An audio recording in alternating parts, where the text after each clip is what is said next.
Hi, this is Kirk, the bariatric carnivore. Well, you're never going to be Arnold Schwarzenegger, and I don't care how much they want to pump you up. It ain't going to happen. Probably. Because you don't have the genetic potential. Look, the people that are competitive bodybuilders are kind of genetic freaks. They have very peculiar tendon connections to their muscles that allow them to build up spectacularly big muscles. They also dump a lot of anabolic steroids into their system that allow them to create these type of physiques. And the problem is, too many of us think that that is typical. And it isn't. I mean, frankly, think about, the NFL, NBA, Major League Baseball, think about the Olympics coming up. The winners of these sports, the people that compete at that level, are not just people that work harder than anybody else. They have been gifted with a certain amount of genetic potential that allows them to do things that normal people can't do. And it's unfair, but frankly, at that level, I mean, Usain Bolt does work really hard at his craft to become the fastest person on the planet. But he is also gifted, with some very peculiar anatomical mistakes at many levels that make him unique and able to do what he does. He has to have the right combination of fast twitch muscles. The angles have to work out perfectly. Tendons have to be placed in the right spot, and nobody can do that. It just happened. So, he had the potential, and then he works real hard. That combination is what creates world-class athletes, and they are the upper 0.001% of the entire planet. You're not that. Very few of us are. There's a book that I read called Faster, Higher, Stronger, which talked about what can we learn from some of the best athletes on the planet and the activities that they do. And frankly, his message was not very much, because they're almost like a different species. The way their bodies are constructed just puts them in a class very different than anybody else around. And there's not a lot you can learn from them. I mean, if you get, back when I was in high school, we used to get those muscle building magazines, and we would try to duplicate Arnold Schwarzenegger's supersets and stuff like that. And we didn't get any results from that type of work because, frankly, we didn't have the same genetic potential that he had. So just trying to duplicate the workouts of some of the best athletes on the planet isn't going to get you those type of results. What does it do? Well, that actually does do some really good stuff.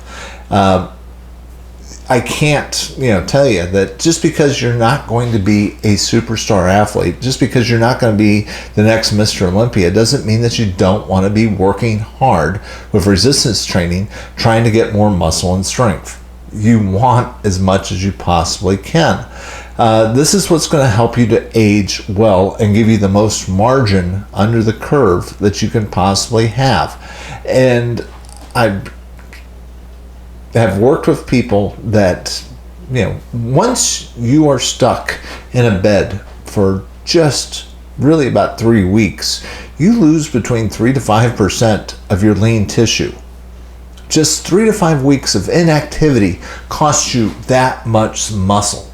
And that is really darn difficult as you get older to put back on. So you don't want to lose it. Now, that's the downside.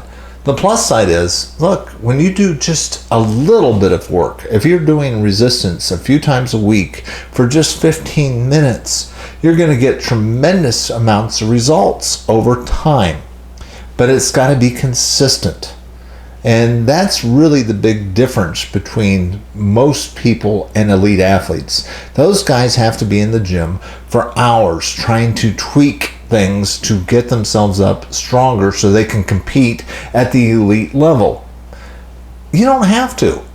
I mean, frankly, if you're just trying to do what I'm trying to do, which is to get stronger, more lean tissue, and not hurt myself, frankly, I just needed to be doing about, something really intense, about 15 minutes, 3 to 5 times a week. And you're going to get really good results. Now, which program do you have to follow? Well, you could follow McGuff's program in Body by Science. He only works out a couple of times a week, very intensely, just a couple of different muscle groups, and he creates spectacular change with all of his clients, where they're putting on a lot of lean tissue and getting stronger and healthier.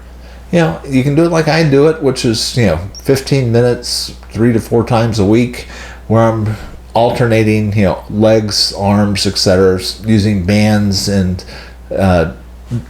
what other different stuff, just to challenge things. And you're going to put on lean tissue. Just doing something is going to make a difference. Now, do you care how much you put on? I mean, look, take a look at this. This is a pound of steak. Basically, a pound of muscle. A little bit of fat in there, but it's a little bit over a pound. So let's say this is a pound of muscle. Okay, that's pretty much what a pound of lean tissue is going to look like on you. How do you get that to build in your body? Well, when you are putting yourself under some sort of load for even a short period of time, pushing yourself close to failure, you are going to be making new lean tissue. And the way Dr. McGruff describes it in his book Body by Science, which I think is a nice simple way of really understanding it. I can talk to you all day long about mTOR and hypertrophy and all the other stuff, but really what it boils down to is this: you are designed, by evolution, by God, whoever you want to think, you were here on the planet because your ancestors could do a couple of things. They could move well enough that they could kill other things to eat, and number 2, they did not become somebody else's dinner. As a result, they were able to put their genetic potential down the line, and they gave it to you. So everybody in your genetic line has been able to move long enough to be able to avoid becoming dinner and to be able to get dinner. That's really what it boils down to, which means the most important thing that our body is designed to do is to be able to move, to be able to kill things, and to be able to keep from being eaten. So how does our body do that? Well, it requires work. It doesn't require a lot of work, but it requires some. The more you put into it, the more you're going to get out of it. How much lean tissue can you grow? Well, it's going to depend. It depends a lot on your genetic potential. It depends on your age. It depends on how much testosterone you have in your body. The good news is that when you start, you're going to put on the most muscle and lean tissue that you're going to get. That's the good news. The bad news is the more you do it, the harder it is to build up new lean tissue. But, it doesn't make that big a difference because, look, we often tend to equate muscle and strength, but they're actually two separate things. They're closely related, but they are different things. You can put on more lean tissue and have some gain in strength, but you can also gain strength without putting on new muscle tissue, because strength is also not only just muscle tissue, but it's neurological, and it's a strange connection between the brain and your nerves and your body's understanding of how much it can do. So the more you push it, the stronger you're going to get, which is important. And the more you push your body, the more muscle, lean tissue you're going to grow. And that's what you really want. So how do you know if it's working or not? Well, the easiest way of doing it, there's some complex testing that you can do. You can try to do tape measures and all that type of stuff. But frankly, if you just find a bar that you can hang on, and if you can hang on it, measure how long you can hang on a bar just straight, holding it onto it, and it's testing your grip strength, which is a proxy measure for how overall strong you are. And if you can hang out for 2 minutes, you're pretty darn strong. I mean, by most people's standards, that are going to give you, the maximum chance you've got to survive. If you're not there, if you can only hang on it for 15 seconds, great. Now you know that you've got lots of great potential. And if you test it every few months, you're going to find that you're going to be able to hang longer and longer if you put yourself under load over time. And if you find yourself losing strength, then change your program or change your diet. Something's not working. You ought to be gaining strength if you're doing some sort of challenging resistance work. I would also recommend that you try to throw in some sort of sprinting activity. And look, when I say sprinting, that does not mean doing a 100-yard dash. I'm talking about, moving quickly as fast as you possibly can for 15 seconds with a 2-minute rest. 15 seconds, 2-minute rest. Do that several times. And as you do that over time, you're going to build up more fast twitch muscles. You're going to get stronger. And you throw that in with the resistance training, and you have got a program that is going to help you get stronger and faster, able to withstand aging as best you possibly can with the genetic potential that God gave you.